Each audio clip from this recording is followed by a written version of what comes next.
I used Emerald Amber to climb from Wood 5 to Silver 2 on Pixelborn Ladder over 85 games. I went 55 and 30, which is about a 65% win rate. I got super bored of the deck though, so I experimented with a few other decks during the time, but I primarily swapped over to Purple Red, and I just hit Platinum 5. I went 54 and 29 over 83 games, which is also about a 65% win rate.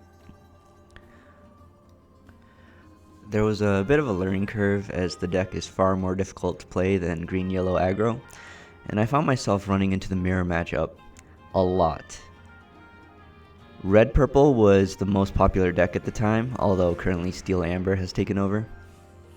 These are my stats over 29 ladder games playing against only red-purple mirror. As you can see, it took a few games to get the hang of it, but once I felt like I had a decent grasp of red-purple versus red-purple, I started winning all my mirror matchups. Well, except for this one game, where my opponent actually just had a better endgame plan than me and I got outplayed. But luckily I learned from that matchup and got even better at the mirror. I think the mirror matchup is a very skill-based matchup, and since the game should go through each player's decks for the most part, it comes down to how you set up for the endgame. Now that I've gained a lot more experience playing the mirror matchup, I'll give some of my general advice on how to approach the mirror. I'm playing the 67 card version, which has the Mickey Broom combo. If you play against Mirror Match that doesn't run Mickey and Brooms, it's basically an auto win, assuming both players play correctly. We'll cover each stage of the game and then review a recent ladder mirror that I played, where I review the spots that went wrong with my opponent and cost him the game. So for the early game, you want to of course look at their first ink, and once you've seen that it's red-purple mirror, you need to plan out your inks for the rest of the game. Your goal is 20 plus ink for the end game, and ideally like 26 or 27 if you can afford it. Here I created a priority list of the best inkable cards to least inkable cards in the match. So first you're going to ink all your 1-drops, Tibbs or Archimedes depending on what you run. You're going to ink all your Gastons and all your Mauis. Of course there's some situations where Mauis can be useful, like occasionally killing opponent's queen or something, but for the most part you're pretty safe always inking Mauis. And then you can ink your befuddles all but one. I'll get to why you have to keep one befuddle for the endgame in a little bit, but most deck lists probably only play 2 befuddle anyways, so you're probably only going to be inking 1 in the match. Next category is your mostly inks. You're mostly inking Small Aladdin, Jafar, and the Queen. Of course, these are also a little situational, like if your opponent is at 12, 13, 14 lore and you're starting to feel a little uncomfortable, you might want to play some Small Aladdins to close the gap. Jafar you might play if you have a huge magic mirror advantage and you just want a body to hit for 2 lore each time. But for the most part, you're fine just inking these. Maleficent and Friends on the Other Side have 2 modes. The first mode is when you need to draw a magic mirror, and you need to play all of these to try to dig up the magic mirror. And then once you found your magic mirror, you can start inking your Maleficent and Friends. If you have 1 active magic mirror, I would still say mostly ink Maleficent and Friends on the Other Side. And if you have 2 magic mirrors, pretty much always ink all of them. So for all these cards that we just talked about, this should get you to around 20 to 22 ink. And then you have a few other cards you can ink, like Maleficent Dragon in your opening hand if you have nothing better to ink. Sometimes a Goofy, Hero Aladdin, although I would probably try to only ink 1 of them. You usually ink these cards when you're having a really rough ink start early to mid game. You can also ink 1 Broom, especially if you're running 4. If you're running 3, I really wouldn't recommend inking a Broom. You can ink Evasive Mickey, although since my deck only runs it as a 1-of, I really don't like inking him, as he's a huge threat. And if you're running more than 1 Shield of Virtue, you can ink the spare ones, but having 2 is also pretty nice for the endgame. Finally, you have the cards that you should never ink. Of course, it's Sorcerer Mickey, which is just part of your Mickey Broom combo. You really should not ink these, or you'll just lose. I see people inking their pocket watches sometimes, and I think that's a pretty big mistake, as I think pocket watches are one of the most important components of your Mickey Elsa loop in the game, and I think having a pocket watch advantage over your opponent will just win you the game a lot. 2 pocket watches will recycle the Elsa and Mickey Broom combo, and 3 pocket watches, if you can crash 3 times, will profit you a full card. So you want as many pocket watches out there as possible. Don't ink your brooms, or at least the last 2 or 3 of them. This one's pretty self-explanatory. And finally, don't ink your last befuddle. You can still lose by drawing out your deck if you play brooms, but don't have a way to sacrifice them to your opponent. They could just refuse to play a character into your Elsa broom combos. But if you have 2 brooms and 1 befuddle, you can actually basically go into an infinite loop where you can't get decked. It's pretty simple actually. If you just broom and return a befuddle to your deck, you can just sort of wait until you draw your befuddle again and repeat the process. You play befuddle on the broom, and then you broom the befuddle back into your deck. And you can loop this as many times as it takes. The only problem with this is if your first broom dies, then you'll need a second broom to return that broom back into the deck and then repeat the process. So basically 2 brooms and a befuddle means you'll never draw out your deck naturally. So your early game plan is basically use Maleficent and Friends on the Other Side and Cauldron to try and draw your magic mirror. Once you have all that set up, you can start inking those cards. And note on the Cauldron, if you have no need of immediate threats or threat answers, I think it's better to put inkable cards on top for you to ink. The more ink you build up, the faster you can set up your engines with more magic mirror draws. Even though you're setting up for the end game, you want to apply a little bit of pressure through the game to eventually try to get yourself up to 15 lore, of course, would be ideal, but you'll probably hit around 9 or 10 lore by the end game. The mid game is probably the most boring part. Both players should have a mirror out and just drawing cards and inking. The gist is don't overextend and always play around their potential pocket watch Aladdins. And if you want to quest, you should have a Shield of Virtue out to gain lore and ready your character so that it's not susceptible to the Aladdin rush. And the endgame is just basically all about how you've set up your endgame versus the opponent. Whoever has more pocket watches will clearly have an advantage. Whoever has more ink will pull off bigger combos. And then the endgame is all about which combos to pull off. I would say there are 3 major combos. The most common combo, of course, is Mickey, Elsa, and 2 pocket watches with 2 broom sacrifices, which gets back a Mickey and Elsa and puts back the broom in your hand so you can recycle this infinitely. The second combo is Elsa and Aladdin with pocket watches for 2 lore swings. You can do 4 lore if you have a shield and untap Aladdin and they have 2 characters that you can kill. And not just a shield, but you can also combo Aladdin Elsa with Rafiki to kill really big bodies like Ursula. And the ultimate combo you can do is a combination of the 2. You can do Elsa, Mickey with 2 broom activations to get back your combo while also playing an Aladdin, so you would need 3 pocket watches for this. And this combo requires 24 ink.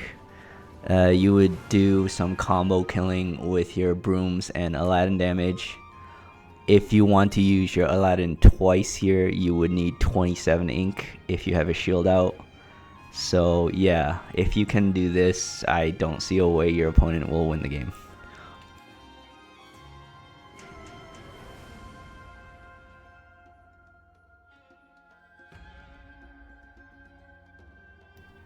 So that basically covers the early, mid, and end game for our mirror matchup game plan. So let's take a look at a recent ladder game I played where I think my opponent made some mistakes, and I'll point out how it snowballed into a win for me. So in this game, I ink a Tibbs and I say go. I think playing a character usually is not very good turn 1 on the play, since you would rather ink your Tibbs against most matchups, and he's only okay in very specific matchups like against hyper aggro Lilo decks. My opponent inks a shield, which is a little bit suspect since he should put me on red purple, seeing my first ink was Tibbs. But if he is playing a deck with multiple Shield of Virtues, inking just one might be okay. I kind of find it hard to believe he couldn't find something better to ink though. Here on my turn 4, I have already played a Maleficent and I've drawn my mirror. And so I ink my Maleficent since I'm ready to turn most of my draw card stuff into ink, seeing that I have the mirror going. People love playing every Maleficent that they see, but I think in this matchup, her primary purpose is to get you to a mirror or get you more ink cards, and she's just better as ink in that sense, especially when you have a magic mirror. She's also really bad because she just kind of feeds the opponent's Aladdin later in the game, and you have a limited amount of cards in your entire deck that you can ink, so you don't want to be playing her when your goal is to get to 22 to 27 ink. Here on my turn 6, I miss my ink since I need to deal with evasive Goofy as soon as possible. My opponent has a aggressive start approach, but we have magic mirror advantage. It might be really tempting to ink a Pocketwatch, but I just refuse to ink that card in this matchup since they're so crucial for the Mickey Broom combos in the endgame. And every mirror matchup I play, I plan for the endgame. So I just pass my turn without inking that. Luckily, I draw a Jafar off my magic mirror, and I'm able to hit my 6th ink. I take a little bit of a hit as my opponent quests up to 6, but my Rafiki and shield allows me to stabilize on the board and give me control of the game.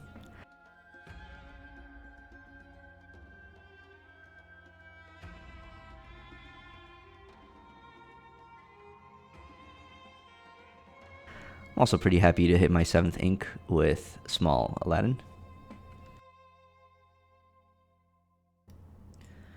For my 8th ink, I really just want to keep hitting my ink drops, so I decided to ink Goofy, which I think could be a mistake, as since I do have a magic mirror advantage, I could just play Goofy to start catching up in lore and applying pressure.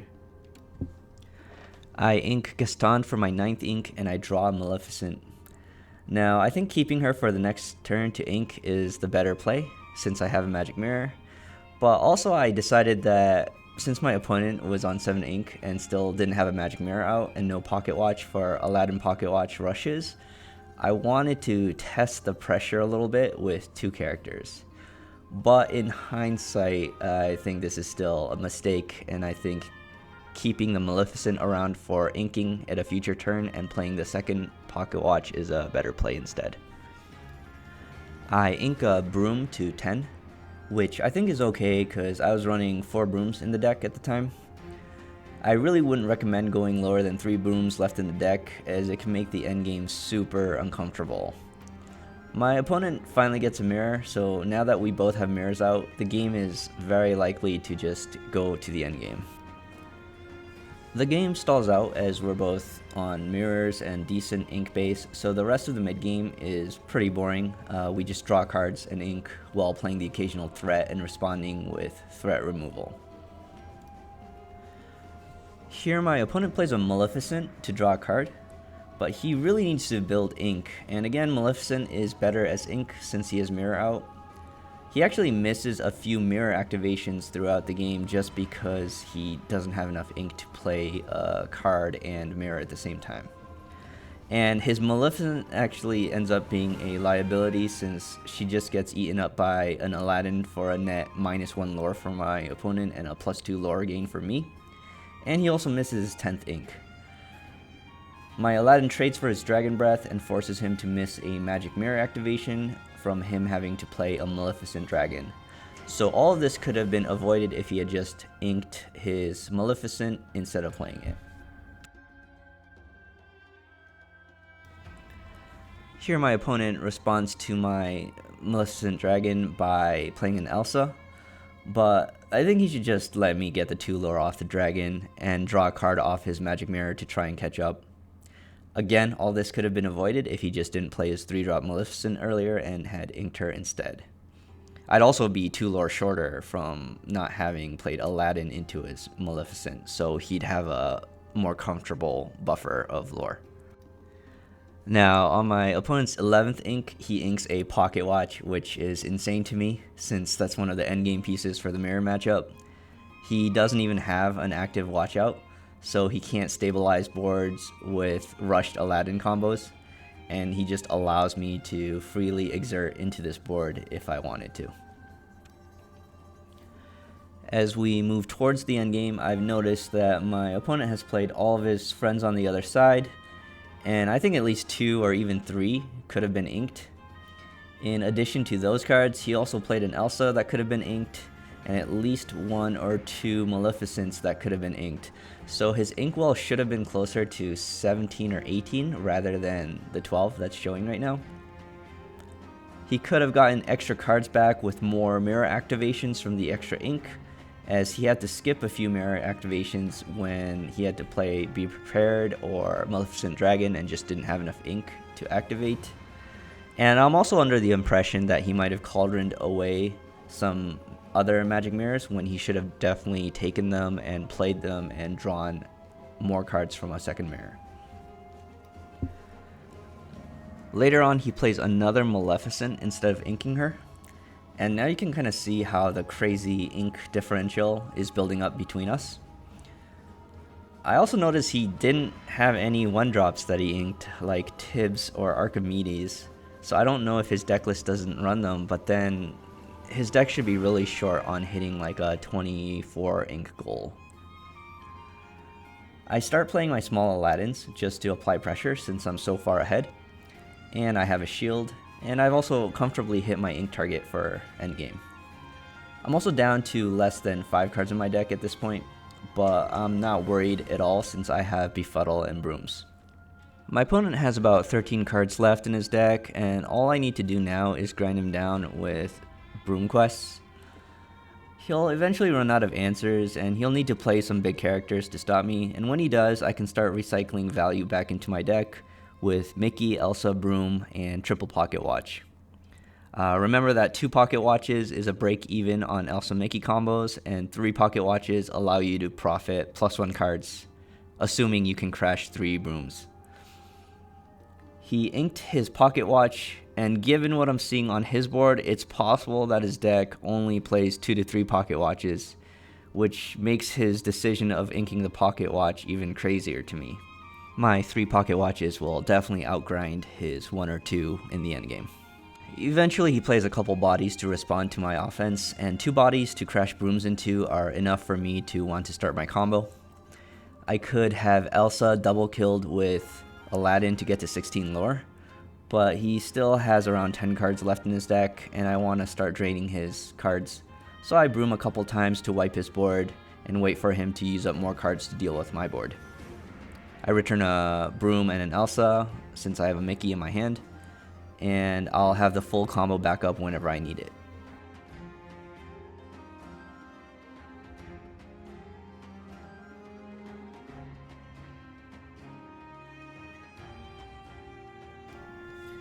He clears the board with Be Prepared, and we're fine with that because we have Elsa and Mickey still in our deck for the full combo, and then he plays a Goofy.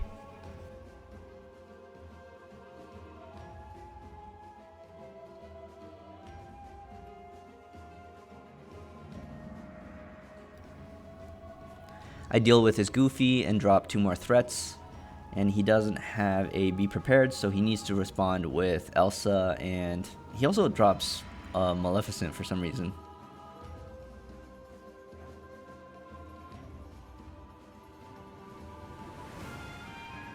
Again, this gives me just more bodies to crash into with Brooms. Really not sure why he played Maleficent here, but I decide to take the Aladdin value. I still play the Mickey Elsa combo to crash a couple of Brooms to recycle some more cards back into my deck, and then I finish off his Elsa with Aladdin Since I have 2 Shield of Virtues out, I can challenge twice with Aladdin. As you can see, this entire combo chain cost me 22 ink, something my opponent could never pull off with his Inkwell and his endgame item setup.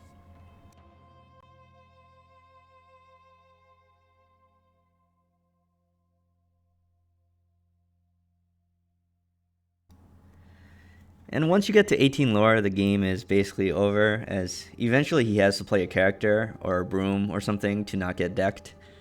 And Aladdin and Elsa and Pocketwatch will just come in for the final 2 lore. So overall in this match, I think my opponent played too aggressively.